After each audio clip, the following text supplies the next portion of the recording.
Yes, musicians like to be over the top, but this is just an outright crime, isn't it? Death, death to the IDF, death, death to the IDF, death, death to the IDF. Nigel, fair income. That is an extraordinary performance. The BBC, of course, let it all go through. What was your reaction to it? Oh, absolute disgrace. I mean, appalling, advocating death, the usual pro-Palestine chants before that. We also had another group on who are basically supporters of the IRA, who've called for riots, who've called for the killing of MPs. This particular artist, I mean, the most extraordinary thing is that the BBC broadcast the whole of this live. At no point. And given that the BBC had 400 staff, can you believe it? 400 staff at Glastonbury, at no point did anybody stop or pull this broadcast.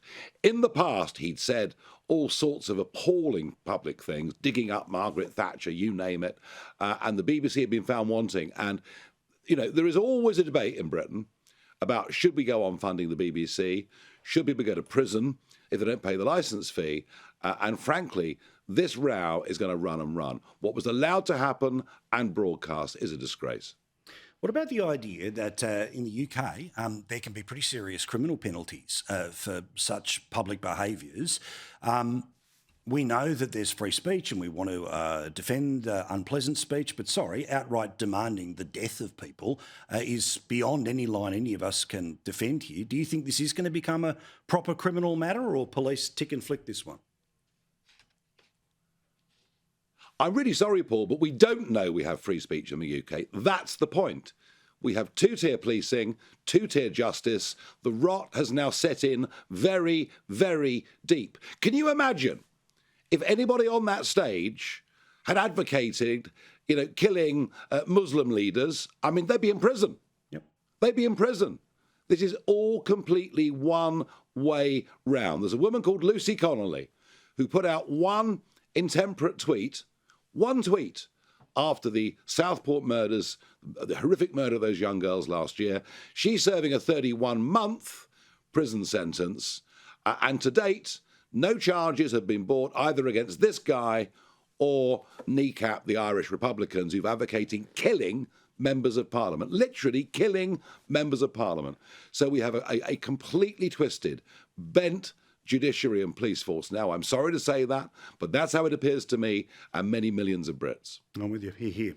All right, Keir Starmer, supposedly one of the great threats to his prime ministership is some changes in and around disability benefits. Apparently, Labor MPs, and there's quite a few of them, are starting to rally and ratchet up against these things. You're in the Parliament. What's he trying to do, and do you think it could be the beginning of the end for him?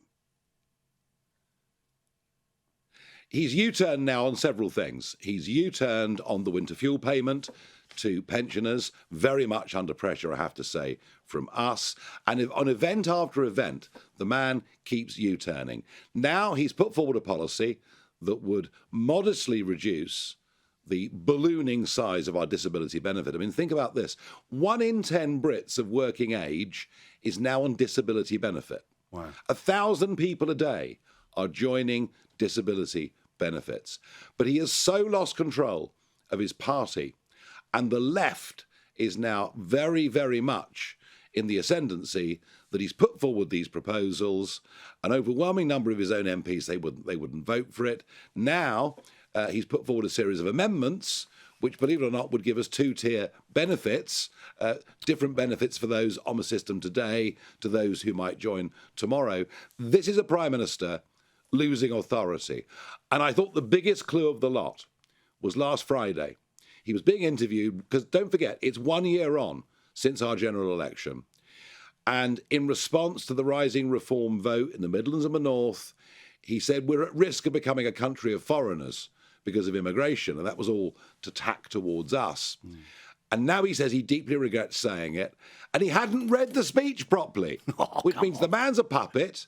He's given a speech. He gets up and reads it. He stands four square behind nothing in particular. This man doesn't believe in anything. The public have sussed him. And yes, it is the beginning of the end. It'll probably be a slow end, but I tell you what, he's finished. And as you say, more likely they come at him from the left. If you really want to change the country, as you say, if you want to reform the country, vote for reform, and we'll get to some polls in a second. But some people who used to believe that are now off trying to set up their own version of the party. Good luck to them, I suppose. Look, you will always get this. You will always get human beings who come from different worlds. They come into politics and media. They think they're really, really famous because they've been on telly, and they assume because a couple of people in a pub are nice to them that suddenly they can forge big, thriving political movements. Believe you me, if you're coming from outside the mainstream, you're coming from outside Labour and the Conservatives, it's taken me 30 years to get to the top of the opinion polls. 30 years. If they're prepared to wait that long, very good luck to them. Good luck to them. I don't know that any of them can have the stomach for what you've been through. But speaking of, what about these polls, as you say, a year on? They're spoke to about 11,500 people. They worked out if an election was held now, Reform would win 271 seats. You'd be the government. Labor would be 178 seats, which is a little down on the 411 that they won last year. The Tories would finish behind the Liberal Democrats with just 46 seats. So, mate, 1 year down, 3 to go, and at this moment, you are on your way to government. What a feeling this must be. Unbelievable. I mean, the election was a year ago. I only came back 13 months ago after sort of a 4-year semi-retirement from politics. If you'd said to me a year ago we'd be in this position, frankly, I wouldn't have believed you. But I think there is now a perception that Britain is broken. Our borders completely out of control. Over 2,000 young men have crossed the English Channel in the last 2 days alone. Crime is rampant. Opinion poll last week, 57% of women are scared to walk on the streets of London. The average person's getting poorer. And frankly, just swapping between Labour and Conservative governments has made no difference at all. They are looking for something different. They're looking for something radical.